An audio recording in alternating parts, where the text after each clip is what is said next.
Shalom Bapak Ibu Saudara-saudaraku yang terkasih dalam Tuhan Yesus Kristus. Selamat malam, salam sejahtera bagi kita semua dimanapun saudara-saudara berada. Selamat berjumpa kembali di Renungan Kristen pada malam hari ini.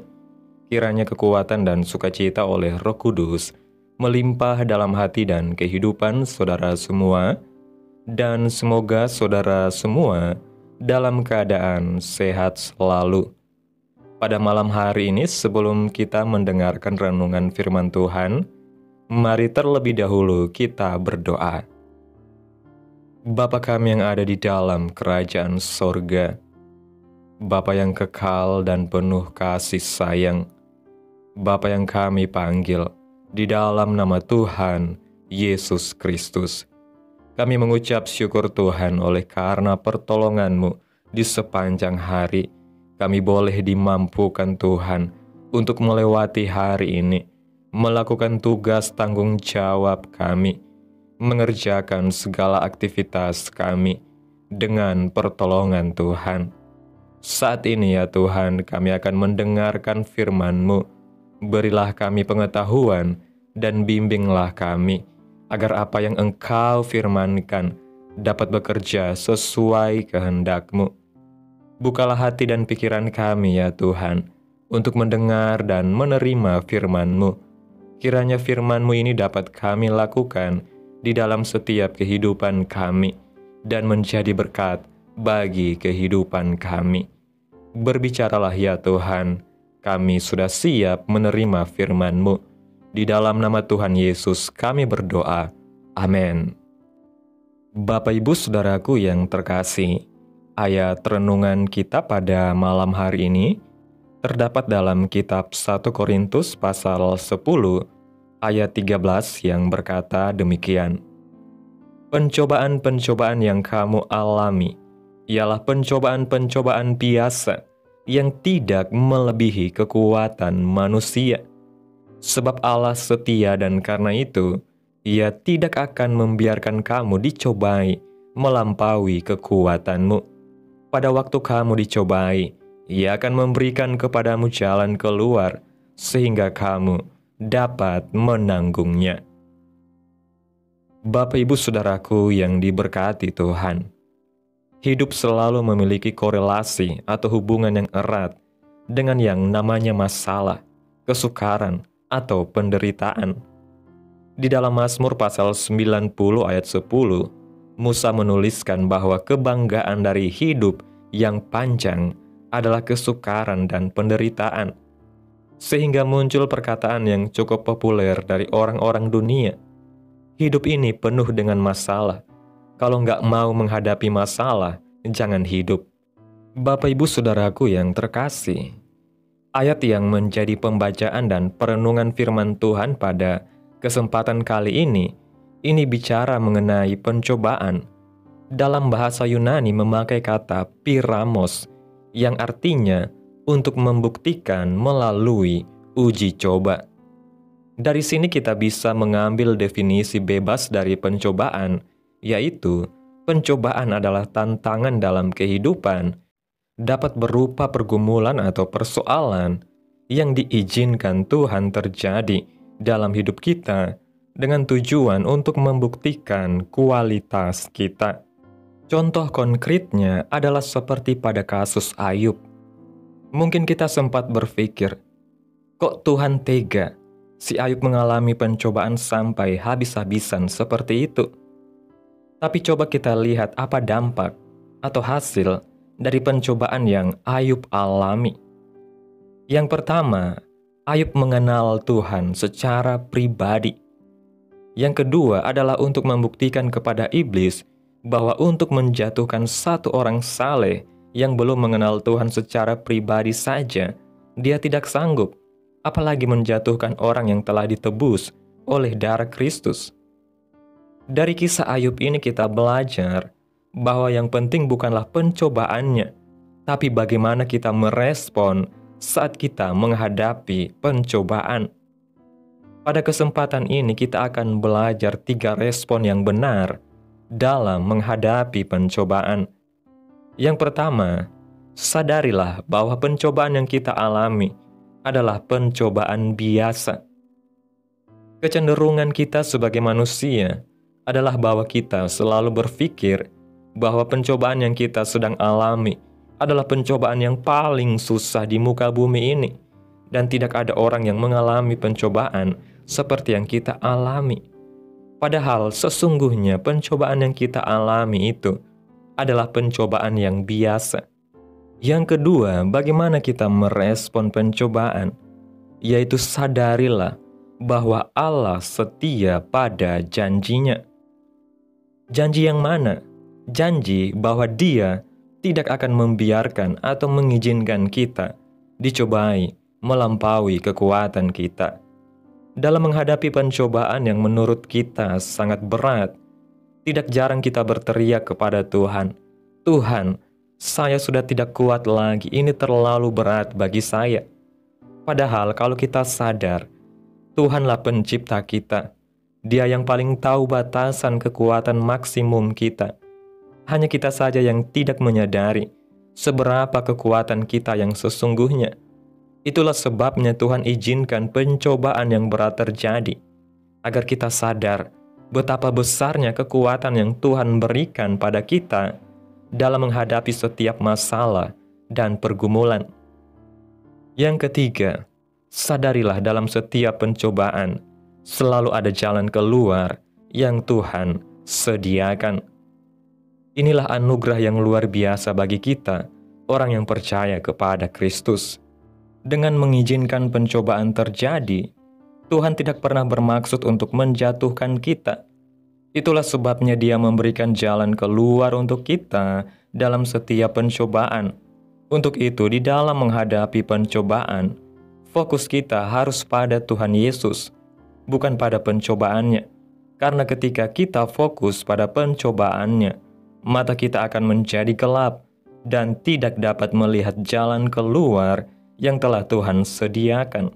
Sebaliknya, apabila kita fokus pada Tuhan Yesus, mata kita akan dengan sangat jelas melihat jalan keluar yang telah Tuhan sediakan bagi kita. Bapak Ibu Saudaraku yang diberkati Tuhan, renungan pada malam hari ini mengajarkan bahwa pencobaan adalah bagian dari hidup yang diizinkan Tuhan untuk membuktikan iman dan membentuk karakter kita. Tuhan tidak pernah membiarkan pencobaan melebihi kekuatan kita, karena Ia tahu batas kemampuan kita lebih dari kita sendiri. Oleh karena itu, saat kita menghadapi pencobaan, yang terpenting adalah bagaimana kita meresponinya dengan iman, kesadaran bahwa pencobaan itu biasa, bahwa Allah setia, dan bahwa selalu ada jalan keluar yang Tuhan sediakan. Dengan memfokuskan hati dan pikiran kita kepada Tuhan, bukan kepada masalah, maka kita akan dimampukan untuk melihat dan berjalan dalam jalan keluar yang telah Tuhan siapkan. Amin. Tuhan Yesus memberkati. Demikianlah renungan firman Tuhan pada malam hari ini. Biarlah menjadi berkat bagi saudara yang mendengarkan. Dan untuk menutup renungan pada malam hari ini, mari kita berdoa. Bapa kami yang ajaib dan mulia, Bapa yang kudus dan kekal, Bapa yang kami puji dan kami tinggikan, di dalam nama Tuhan Yesus Kristus, kami bersyukur Tuhan atas pertolongan-Mu, penyertaan-Mu, serta atas kasih dan berkat-Mu dalam hidup kami. Kami berbahagia dan bersyukur atas kebaikan Tuhan dalam hidup kami. Terima kasih buat penyertaan Tuhan di sepanjang hari yang telah kami lewati. Hingga pada malam hari ini, kami boleh bersyukur lagi di hadapan Tuhan melalui doa dan renungan pada malam hari ini. Kami mengucap syukur Tuhan buat firman-Mu hari ini yang boleh kami dengarkan. Terima kasih karena Engkau adalah Allah yang setia dan selalu menyertai kami di setiap pencobaan hidup kami.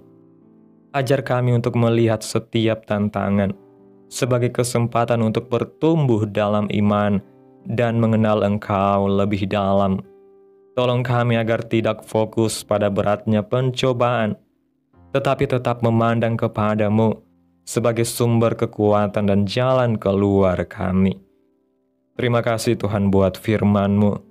Tanamkan dalam hati kami dan mampukan kami untuk dapat melakukan firman-Mu sesuai dengan kehendak-Mu. Biarlah firman-Mu terus menyegarkan jiwa kami, menghidupkan hati yang lemah dan lesu, dan membangkitkan harapan dan kasih. Berkati umat-Mu yang sudah mendengarkan firman-Mu hari ini. Berkati di setiap saat, tempat, dan kondisi hidup mereka, agar senantiasa selalu merindukan dan membutuhkan firman Tuhan sebagai pelita kebenaran yang memerdekakan dan penghiburan yang menguatkan.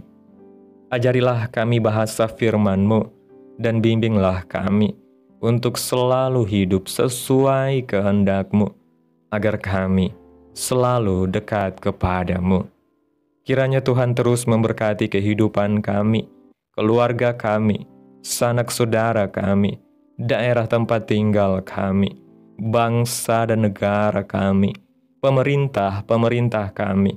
Biarlah semuanya dalam perlindungan Tuhan, dan jadilah sesuai kehendak-Mu yang terbaik dalam kehidupan kami. Hamba berdoa ya Tuhan buat umat-umat-Mu yang sudah mendengarkan renungan pada hari ini, yang saat ini sedang mengalami sakit penyakit, pergumulan masalah, kebutuhan ekonomi. Kiranya Tuhan jamah kehidupan umat-umat-Mu, sembuhkan sakit penyakit mereka ya Tuhan, pulihkan keadaan umat-umat-Mu, berkati perekonomian mereka, serta Tuhan berikan jalan keluar dalam setiap pergumulan masalah yang umat-umat-Mu sedang hadapi. Dan ajarlah kami ya Tuhan, untuk selalu berharap dan percaya sepenuhnya hanya kepada Tuhan Yesus. Pada malam hari ini ya Tuhan, kami akan beristirahat dalam tidur kami. Tutup bungkus kami oleh kuasa darah-Mu. Hindarkan kami dari segala kecelakaan, mara bahaya, sakit penyakit, orang-orang jahat, kuasa-kuasa kegelapan, iblis, bencana-bencana alam, hal-hal yang tidak kami inginkan. Tuhan singkirkan, Tuhan jauhkan, Tuhan hancurkan, hanya di dalam nama Yesus. Kiranya Engkau sertai dan lindungi kami di sepanjang malam ini, sehingga kami boleh bangun besok pagi dengan tubuh yang sehat, kuat, serta diberkati Tuhan. Terima kasih Tuhan Yesus, inilah yang menjadi doa kami. Mari kita berdoa. Bapa kami. Bapa kami yang di sorga, dikuduskanlah nama-Mu, datanglah kerajaan-Mu, jadilah kehendak-Mu di bumi seperti di sorga. Berikanlah kami pada hari ini makanan kami yang secukupnya, dan ampunilah kami akan kesalahan kami, seperti kami juga mengampuni orang yang bersalah kepada kami. Dan janganlah membawa kami ke dalam pencobaan, tetapi lepaskanlah kami daripada yang jahat, karena Engkaulah yang mempunyai kerajaan, dan kuasa dan kemuliaan, sampai selama-lamanya. Amin. Mari kita terima berkat Tuhan. Tuhan memberkati engkau dan melindungi engkau. Tuhan menyinari engkau dengan wajah-Nya, dan memberi engkau kasih karunia. Tuhan menghadapkan wajah-Nya kepadamu, dan memberi engkau damai sejahtera. Terimalah berkat Tuhan di dalam nama Tuhan Yesus Kristus. Amin. Selamat malam, selamat beristirahat. Tuhan Yesus memberkati.